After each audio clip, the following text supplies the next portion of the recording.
Dobar dan, poštovani slušalci programa Antena Radija. 30. juni 2026. godine. Po ovom vrućem vremenu mi odlazimo do Stjepan Polja. Na direktnoj telefonskoj liniji imamo gospodina Omera Ahmetovića, koji je naravno ispred mjesne zajednice Stjepan Polje zadužen za organizaciju Lige Mahala. Srdačno vas pozdravljamo iz studija Antena Radija.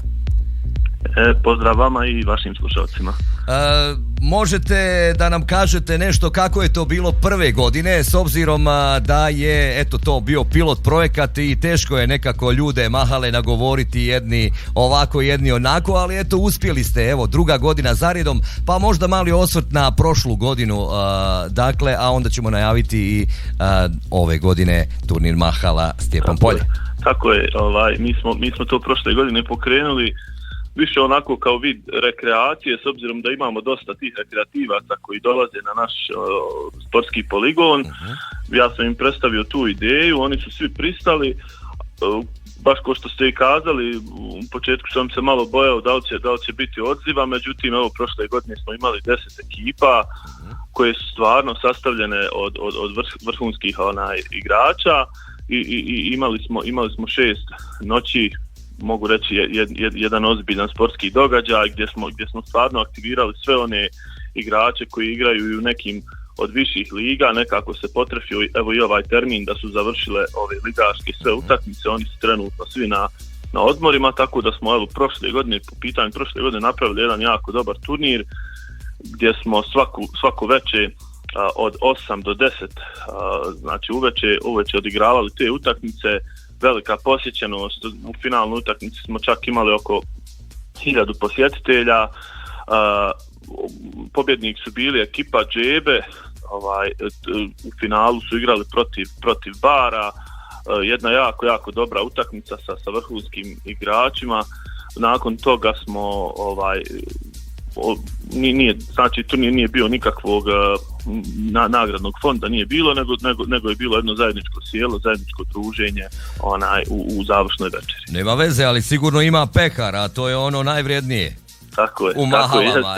Mi to već 15-16 godina imamo ovdje, pa me baš ovako zanimljivo i drago mi je da ide to je jedno nezaboravno druženje. Samo da vas pitam, je li kod vas ograničeno na godine učešće kada je u Mahalama? Ne mogu igrati klinci. Kod nas je recimo ograničenje 35+.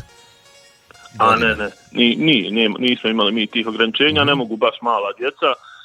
Čisto zbog bezbjednosti, ali ovi ostali od 15-16 godina mogu igraju i tako mislim da smo s time dobili jedan jako kvalitetan turnir i meni je čak drago i afirmišem to da se mladi uključuju kako bismo imali što bolje te mlade generacije novih igrača. Naravno, ovaj put drugi po redu Liga Mahala Stjepan Polje, učešće je uzelo koliko ekipa Mahala? Ove godine imamo 11 Mahala, je li to nova Mahala ili vidjela kako je prošle godine bilo dobro?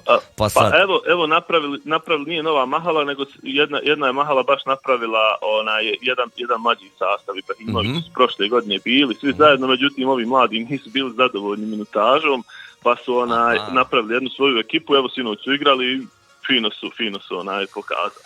Dobro, dakle 11 Mahala smještenih u 2-3 grupe, kako ste to odradili?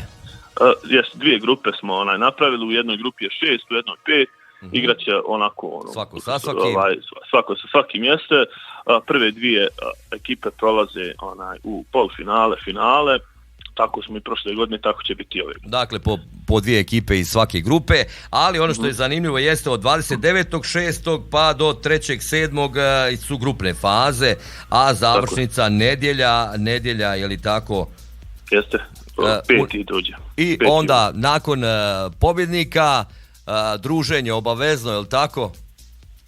Tako je, jeste i ove godine predviđeno. Mi smo stavili simbolične kotizacije, odnosno nisu simbolične 100 maraka po ekipi. Dobro.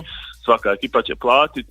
Učešće svakako generalni sponsor je mjesna zajednica Stjepan Polje i od toga svega imat ćemo druženje i kako za igrače, tako i za sve posjetitelje, tako smo imali i prošle godine, a pored toga mogu reći da nam je pored tog druženja, nama iz mjesne zajednice je cilj prvenstveno to druženje, a imamo i nogometni klub Cilj nam je dakle da afirmišemo malo aktivnosti našeg nogometnog kluba, da oni predstave šta su to radili u protekloj godini,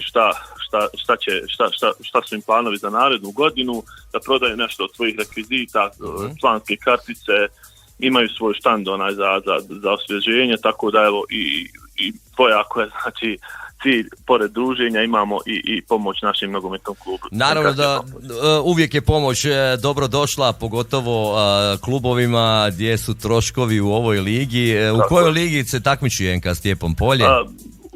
Druga kantonalna. Druga kantonalna liga. Tuzlanski kanton je najbrojniji kada je u pitanju fudbalski klubovi, pa tako imate dvije, je li tako, kantonalne lige. Kod nas je samo jedna u ZDO kantonu, tako da kako stoji NK Stjepan Polje, na kojem mjestu su završili?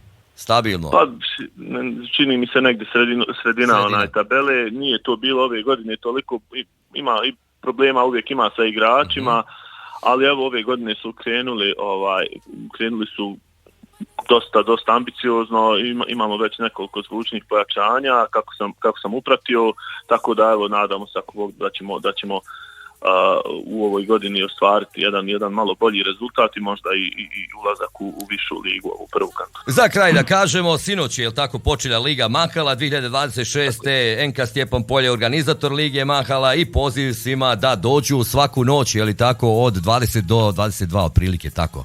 Tako je, 22 i 30, pošto pet utakmica imamo svako večer. Svakako evo pozivam i naše sugrađana i sve susjede da se pridruže. Lijepo je druženje, lijepo je, hvala Bogu, vrijeme, evo termin je dobar, taman kad se završi naše utakmice počinje i svjetsko prvenstvo, nokaut faza koja uglavnom ima oko 11 sati, tako da evo mislim da će imati da vide svako onaj ko nas posjeti, imat će šta da vidi.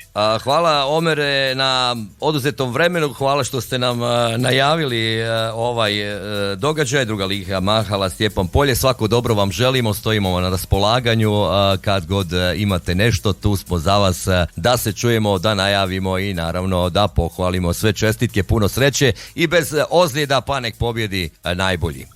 Hvala vam puno, također. Svako dobro, dakle, talas i antena radija, bio je to Omer Ahmetović ispred mjesne zajednice Stjepan Polje, dakle, druga Liga Mahala Stjepan Polje već je počela sinoć, pa eto, za sve vas, ako imate vremena, posjetite poligonu Stjepan Polju.